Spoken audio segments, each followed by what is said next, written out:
let's do a little farmhouse DIYing. So I stained this piece of wood with wood tint by Home Decor paint in the shade of walnut. And then I used Waverly white chalk paint to do the stenciling. And I like to use a piece of tape on my stencils as like a hinge so that when I dry in between coats, I don't lose my place, because sometimes I'm not so good at lining up the stencil again.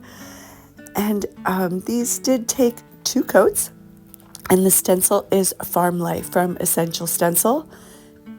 And then I just finished it off with some twine and a little button. Thanks for watching.